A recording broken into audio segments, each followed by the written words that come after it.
Welcome everybody back to the Crimson 15 podcast. I'm your host, Crimson Sin. And 15 PCA. And this is our review for the Orville episode 10, Firestorm. Yeah. And wow, what a good episode. What a contrast. It was the last episode. may not have had any I guess kind of repercussions overall, but it was a showcase episode for Alaris too now. Yeah. Two kind of showcase type episodes. And just right after the beginning, man, Seth and his writing staff have done funny. They've done serious, and now they've done scary. And they did scary. The only really thing well. they haven't done is maybe super sad, and then like a straight up love story. Yeah. There's only two things they haven't done yet. No. But they've done it great so far. It's good stuff. Oh, it's amazing. I mean, just from the beginning, you're right into it as soon as the episode starts. Boom. See, normally they always start off with the joke, but this time no joke. They're like in a ion storm. Yeah, type it's thing. a plasma storm. I'm assuming. Yeah. And the ship is getting beat up. It's getting hit, and stuff's happening, stuff's blowing up. You know, you got people down in the engine room, you know, yelling at the captain, "Oh, we're losing shields and stuff." It was pretty intense. Yeah, Lloyd did this fun joke. It looks like a screensaver. Yeah, the way that the actual like cloud thingies look, whatever.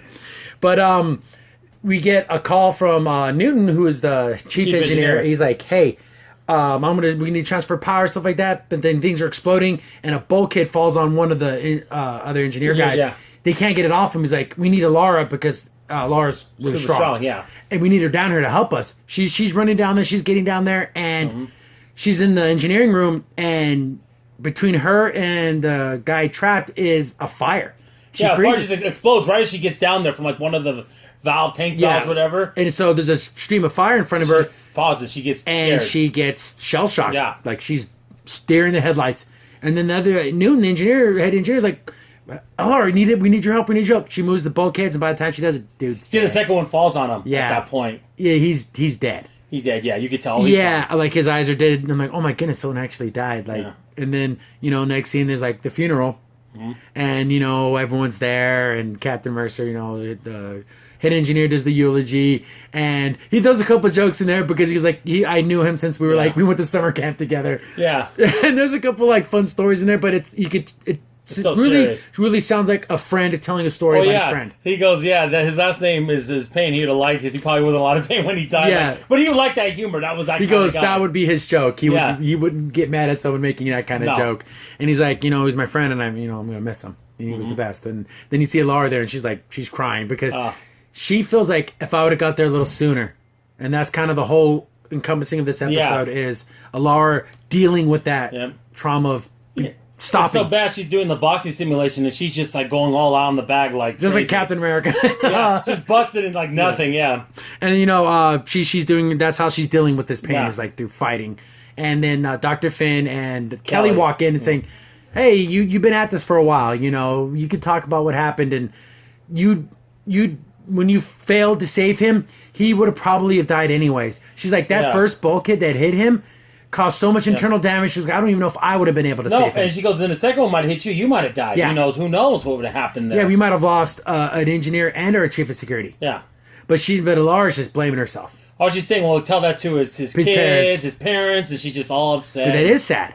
Yeah. But there's and she's completely wrecked by it. And there's this little funny joke in there where they're trying to talk to Laura about that whole situation, and then we got Malloy and Lamar walking in like in powdered wigs. They look like Revolutionary War times, French Revolution looking outfits. Hey, we got rescheduled, 3 o'clock, whatever. How long is it going to be? And they're like, just give us a minute. We're trying to help Laura. Oh, why do you even have schedules? Why even appointments? And they'll have like little musket pistols. Little flintlocks or whatever. Flintlocks, yeah. So they keep talking to Laura, and then Boris walks in the same getup. Oh, am I too early? I want to see Boris in that. That would have been too funny. What was that simulation? Was it the I don't know. Were they all going to have like duels, like pistol duels in Dawn? or what is this? That would have been funny to see that thing. And that's what I like about the Orville. Is little things. Little things like that always make me smile, and they always make me laugh. You want to see it. Like, I wonder what that would have been like. It'd probably so stupid. But just Laura's just wrecked. She's wrecked about this. Yeah. She's blaming herself. And she even gets to the point to where she goes to the captain and wants to do a resignation. Mm-hmm. I don't want to do this anymore. Yeah. And he's like, no, you're a good security officer. Even in the beginning, I had my doubts, but after serving with you for 6 months, so we got our answer. It's been 6 months. Yeah, I said, hey, I was close. Yeah, pretty dang close. And he's like, yeah, now if there was something going down, I want you there, nobody else. Yeah, before finding another, he said it. I don't think he said Crow. He said another. Yeah, it's like if there's an England Mocklin running at me, I want you between him and me. Yeah, because you'll protect me. Yeah, I know you will protect me. And then, she kind of gets a little bit of a confidence boost from that. He's like, why don't you talk to your parents and, see what's going on? And then we get another guest star. There's so many sci-fi guest stars in Orville, exactly. And I love it. And that's great. It's because you kind of like, wait a second, and then you hear his voice like, oh, there you go. What's up? That's the doctor, Robert Picardo from Voyager. He was the holographic emergency doctor from Voyager. Yep. And it's Galan's father. Oh, yeah. And it's kind of, you learn something about their race where, usually most of the time physical strength is like, oh, that's a great thing to have. You're an athlete. That planet, it's almost like, it's a terrible thing to be strong. Yeah, you have to be intellectual. And then they're like, oh, maybe this is a sign. And the father's like, what did you come back to the university and see if you can pass? Well, maybe it'll take you a couple more times, but you'll get it. Yeah, because she's probably not the smartest person on her planet, but she realized, if I leave this planet, I'll be so much stronger because the gravity's going to be a lot lighter. I can use that. And she's like, a lot of people, they value strength. Here, the Earthlings, they need me here on this ship. And Dad's like, oh yeah, the Earthlings, the hillbillies of the galaxy. Yeah, does every alien race hate the freaking humans on this? That's what makes it. I love it though. In this universe, jeez, or I should say galaxy. So and then the mom, she's like, was there anything that could happen to me with fire? And I don't know why I froze. And I guess the mom retells a story about how when she was a baby, there was a house fire, and then she had to get out of the house. Yeah. And it was a kind of a sweet story. Yeah, because the baby woke up and started crying, and it woke her up, so that was kind of like... Yeah, and then... saved her mom. And the mom's like, that. It was like you telling me, no, there was danger. So it's like, Galan always had that, security thing. So it's like, oh, maybe she was destined to protect other people. Mm-hmm. So I thought that was a sweet little moment with their parents. Yeah. Then her dad, of course, is being an idiot. Dad, do you think I gained some weight? Whatever. Dad, shut up. I don't want to talk about this. Exactly. And this is where after that moment, this is where the episode flips on its head and goes completely nuts. Yeah, crazy. She's walking in the hall, and there's a full-blown scary circus clown, like, in the hallway. Yeah. I'm thinking, what? Yeah, I was like, what? What's going on? First I thought, I was thinking, is she like having like nightmares? First I was her having a nightmare. Yeah. This thing runs at her, like full-on scary clown, spiky teeth, the whole deal. Yeah. Then like runs into her, knocks her over, and then she looks down the hall and it's gone. Yeah. And she's all, goes straight to the bridge. Captain, lock me down, do something. I'm going crazy. I'm going crazy. I can't handle this. She's like, I saw a clown in corridor C or whatever, and he's like a clown, like a full-blown clown. Yeah. Yeah, you're like a clown. They go, yeah, clown. And then Lamar's like, oh, heck no. He says, I hate clowns. I don't like clowns at all. And then he's like, oh, what's the kind of clown? Like a circus clown? A hobo clown? Oh, what's the difference? The hobo clowns are more dangerous. They're more hungry. See, there's always little jokes like that. And they go, did he have big poofy hair and glasses? And then floppy shoes. Lamar goes, oh, that sounds like my mom. Big red hair.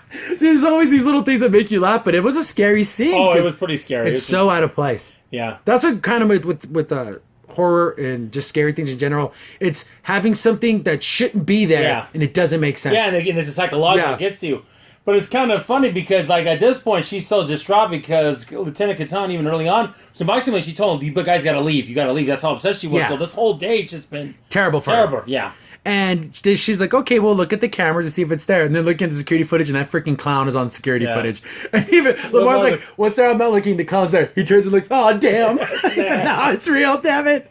Yeah. And so everyone sees that there was a clown. So there's the kind of, and then Boris like, it's got to be an alien life form. What else could it be? Yeah, there has to be something going down here. So they're like, okay, we have to go find this clown and I guess Isaac was doing a scan, and it says it's human.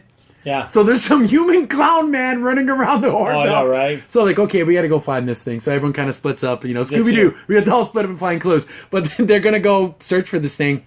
So it's Bortus and Alara. Alara go to the cargo bay. It's like a cargo bay type area. I call it the cargo bay. That's a Star Trek. And the lights won't turn on. Yeah. So it's like even she tries to do the keypad doesn't work. She tries to say it doesn't work. And I think the best person having this situation would be Bortus because he doesn't really show fear. Yeah. Even if he's scared on the inside, he's not going to show it on the outside. Yeah. So he takes the upper level and he goes, clown. Yeah, clown, show yourself. It's just so funny. I love it. And Alara's walking around looking for this thing, and then you see the clown. It pops up. It's scary. It's genuinely scary. Yeah. Like the it doesn't happen right away. She walks around for a good 30 seconds. Yeah. So the tension's building. You know something's like you're so intense. Like, oh my goodness, you know it's gonna come up. You know it's gonna show up. And this thing starts fighting. Like, it even does like a whole. It has like a big jaw. See, Ethan has like those little blow things you do for the birthday parties, but it's all kind of a creepy way. To say that the movie It was an inspiration would be come on, it's understandable. It's completely understandable. This should have been the Halloween episode. Yeah, but I don't know. Maybe they did. That's how they wanted scheduling and everything went. Yeah. But they start fighting, and this thing's actually fighting Catan. And like we said before, Catan's super strong, stronger than any human being. Oh yeah. And this thing's actually fighting her. Back and forth, they're going. Yeah, and they're actually hitting each other around things. This thing can't be just human. No. So it's beating her up. She tries to get her phaser out, knocks it out of her hand. They start fighting. She ends up getting the phaser again and just killing him. Yeah. But the clown guy at first started shooting her. Yeah. And she had to get it out of his hands. Yeah, and then that was the whole thing, was they're going to try to capture it. Yeah. But then Lara's like, it was fighting me. I had no time to take this setting off. And then, the captain's like, well, it's, one less clown running around here. Yeah, and it's better than him than you. Yeah. That's all. So they're like, okay, we still don't know why the heck this happened. So everyone be on alert. Just, keep your eyes open, for other clowns and things. And we said even pies. Yeah, that was another thing too. When they first went looking for the thing, he's like, so any weapons, like cream pie, seltzer water, the shocking buzzer, all the stupid gags. Why that matter? It's so stupid. All the stupid clown gags. Yeah, he's gonna use those. And then when Lieutenant Gon was explaining what the clown is, he has big teeth, and then the boy does tomorrow, vampire clowns. Oh, shut up! Don't even start. It's a vampire clown. It's a vampire clown. But more scary stuff keeps happening. Oh yeah, because after that meeting. Yeah, then that's the scene where her and Kelly. They basically all go to the doctor saying, "Hey, is there some type of mass hallucination, or we're all some type of drug is in the air? Something? What's going on? Was it peyote in the refrigerator or something?" And then she's like, "Well, none of you guys actually physically touched it, but Alara, we're talking to Dr. Finn." And then Bortus walks in. There was an alligator in the cargo hold. I smashed it. I go, yes, I smashed it. It's done. It doesn't matter anymore. It's gone. But there was a little scene before that between Kelly and Lieutenant Lamar. Oh, yeah, with Catan and Kelly. Yeah, because she was going back to her quarters. She's like, oh, we'll get a drink in the thing afterwards. We'll talk about this. She opens up her door, and it's just like a black hole. Whoa. Yeah, if you ever seen the episode of Enterprise where Picard opens the shuttle bay, it's like outer space, it's like that. That's the only thing I think looked a little cheesy. Yeah. Graphic-wise, it did look a little cheesy. Yeah. But she's like getting sucked into it, like literally was trying to pull her in. Yeah, it's not just one hand, it brings her out. And that's what led them to go to the doctor and talk about that. So, the doctor's like, you know what? We're going to do a full brain scan, and that's what we got to do. Yeah. So Lar goes to Dr. Finn to get the brain scan. Yeah. And even the room looks a little gloomy. A little dark. It almost looks a little like something's on her. It's just Dr. Finn. There's no other medical staff. Nothing bad going on. Yeah, so she's like, okay, just lay on the table, get ready, take your jacket off and everything. And then she's laying on the table. Are you comfortable? Oh, yeah, I'm fine. Then there's like the restraints come on. Yeah. She's like, Doc, what's going on here? And he's like, oh, it's okay. It's just to make sure you don't move because you have to stand still during the scan. Yeah. It's like, I'm not going to move around. Just, you don't need these things. Yeah. Oh, we're just being cautious, And she's like, acting weird. I'm an adult. Why would I need this? Yeah. She's just acting so strange. Yeah, and even Catan tries to break out. Oh, they're triple legs. Yeah. Oh, I've had him quadruple strength just for you, just so you stay still. Yeah. I'm like, oh, what? What's going on? Oh, I have to go get my tools or whatever. And like, oh my god, is she gonna stab her and kill her? Literally remind the scene. If you ever seen I'm Street Part 4 with Freddy Krueger pretending to be the nurse and gets up, it's like that. It's totally scary. You like, what the heck's going on? And then she's there and she's like, like, I gotta get out of here. Then one of the assistants walks in. She's like, whoa, what are you doing in restraints? I don't know, unlock it, just get me out of here or whatever. So he goes, okay. He just type on the thing. Well, the codes have been changed. What's going on here? Yeah. And then he straight up gets shot by Dr. Finn. On the back, yeah. Right, and right in the back, just boom, and he falls over. Well, can't be having anyone interfering and stuff. And she like pulls out all these like tools, old school tools. Yeah, like she's gonna do surgery and like chop her up. Yeah. Then she's getting like the antiseptic thing. She's like, oh, the best way to do a brain scan is going through the abdomen and up all into the brain. Yeah, like, oh my god. And she's all like, I'm scared, I can't take this. Then she breaks one of the things, grabs Dr. Finn and just throws her by the neck and just throws her. Yeah, like what the heck's going on? She gets to her badge and calls for, I need security down here right away. And then Dr. Finn's like in a holding cell like a complete psycho. Mm-hmm. She Dr. Finn, just the way she was acting, completely crazy. Oh yeah, like she's out of her mind. Psycho. Captain Mercer's like, why did you kill? First I thought she's stunned. No, she killed him. Yeah, like I'm like, oh my goodness, he's dead. That's the guy who figured out the device in the last week's episode. Yeah, to get the two guys to touch or whatever. To touch each other, yeah, to stop that war. So they're asking her, why did you kill him?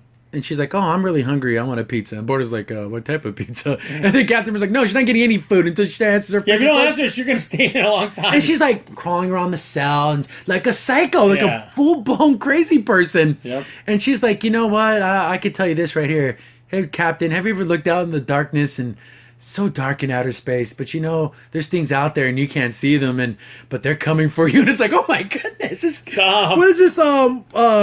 Well, what's that? I keep forgetting that one movie, the one where they go to the hell dimension. Oh yeah, Event Horizon. Event Horizon, like it almost was like beginning levels, like Event Horizon Junior. Yeah, this would be the beginnings of that. Why is she talking like this? There must be some type of crazy influence on her. And the way she's acting and moving is like she's creeping me out. I'm like, I'm leaving this. And she goes up to Laura. She's like, yeah, they're coming for you. You just wait for what's coming. It's and it's like, And she hits a little shield thing, and there's a little thing. And Bora's like, we're not afraid of you. Yeah, whatever. Oh, if you're attempting to frighten us, it's failing. I'm like, it's working on me. I'm scared. I know that. I'm scared because Dr. Finn's supposed to be that older mom-like figure, and now she's creepy psycho. To kill people. She did kill one person. She was trying to kill Alara. I know. So they're in their conference room. Like, we got to solve this problem. What's going on? Did something happen in the ion storm, in the plasma storm? Yeah. Did something go down? And then I just like, that's a hypothesis. Trying to think of things, and then like spiders. Yeah.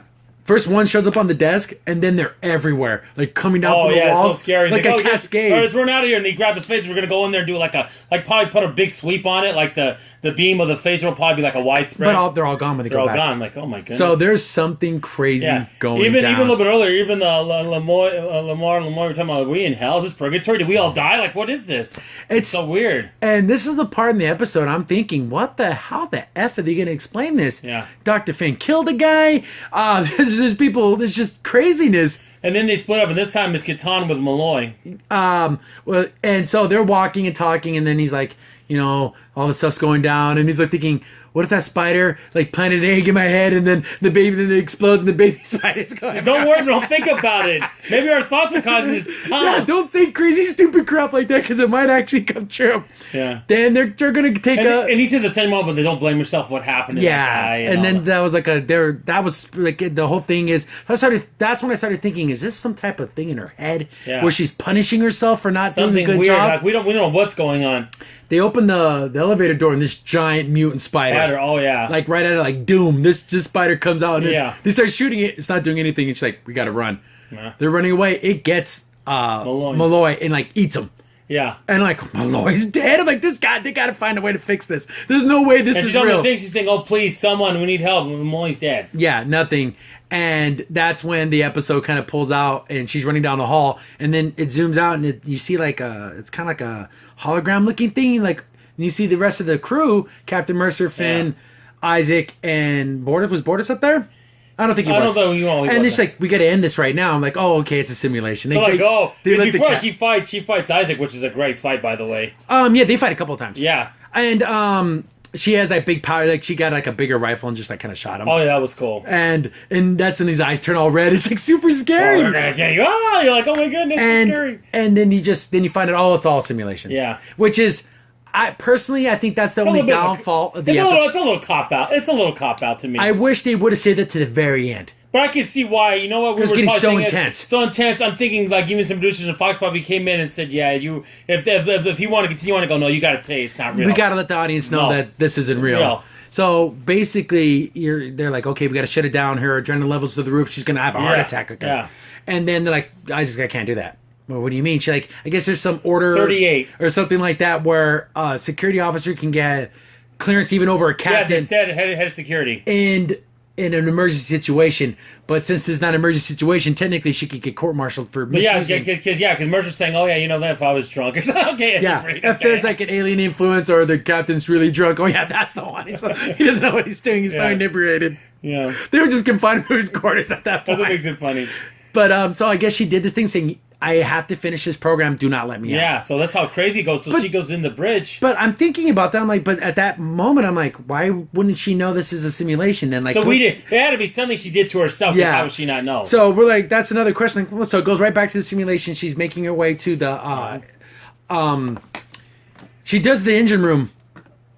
She gets to the engine room and she finds Isaac down there, and then they start talking like, oh, we need to transfer power to find communications. And she's happy to see Isaac because she's the only person she's seen since Malloy died. What's going on? And he's like, oh, maybe that creature might come back or whatever. And she's like, I never told you there was. I just said he died. Yeah. Not there was a creature. Then it's like ignoring her, and she's like, oh, wait a second, you're that thing. And it's like, you'll never be able to stop me. And then they start fighting, and it's a full. Yeah. They said it's a good fight. Literally, I think they're about even strength. I'm pretty sure they're pretty even because they were going back and forth. Throwing each other around. That fight was better than any fight that's been in Star Trek Discovery. Not even close. That was a cool fight, and they're both super strong. So she's slamming his head into the freaking console, throwing him across the room. It was a cool fight. He grabs like one of those like one of the pillars and boom, hits him and he goes flying. And you notice after this fight when she's in the bridge, she's all cut up. So like, oh my goodness, she's beat the hell up. She could die in this. I mean, what is she doing? She makes her way to the Then she's like, she's trying to figure out what to do, and she just came up with the idea. I just got to abandon the ship. No one's around. I don't know what's going on. I got to. Isaac's trying to kill me. I gotta get the hell out of here. She makes it to the shuttle bay, whatever, and then Isaac's in there. First, it's kind of scary because she's on the computer and you see red lights in the distance, and then the lights flash and it's totally Isaac with red eyes. They did good scary. There was good scary. Oh my goodness, it was intense. And then she makes her way to the shuttle bay, but Isaac's down there, start fighting again. Yeah. She gets in there, starts to take off. Isaac puts this kind of like explosive. Yeah, there's like multiple Isaacs at this point. Yeah. They're all around because she's like beating the crap out of him, but he just nothing. Like no matter what she does, even when she shot him with that giant it was more like a shotgun phaser. Yeah, it's apparently doesn't. Gun, by the way. Didn't hurt him. He blows up this container and there's like a big wall of fire, so it's like her fear again, the fire. So she gets in, she pulls out, and she basically just watches the Orville get destroyed. And simulation comes to an end. But she doesn't know what's going on. She's like, oh my god, was this a simulation? And like you said, she's still all beat up, so I guess there was no safety. Yeah, there was no safety. She could have died. Yeah, she could have literally died in that simulation. It's terrible. And they all run down there. She's like, what's going on? What's going on? It's like, oh, this is a simulation. You completed it. And she's like, why in the world would you put me in a simulation like this? Like, we didn't do it. You did. Yeah. She's like, what the hell are you talking about? Dr. Finn's like, yeah, you came to me telling me you needed a mind wipe for some security thing, and you lied to me. Yeah, I could get you in trouble for that. I could get you write you up. You can't do that. And then misusing that order. 38, yeah. And so she did 2 misuses of her, I want to say, abuse of power. Yeah, even versus I could get you court-martialed. This was totally inappropriate. But I guess it was her way of testing herself because she honestly couldn't. She wanted to put herself in the most fearful situations to know that she wouldn't freeze up. And she had to wipe her memory, or she wouldn't be afraid. Yeah, if you knew it was a simulation, you wouldn't be afraid. Yeah. So, question to everybody.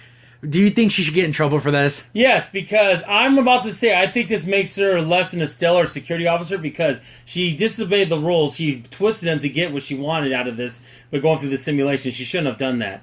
I'm sorry, it makes her a bad security officer. I think she should have conferred with the captain and then with the doctor and said, hey, I got an idea to help me through this. Will you give me clearance to do this? Yeah. I think she went the route of asking for forgiveness, then permission. Yeah. And I think she should have really... But that shows she can be compromised.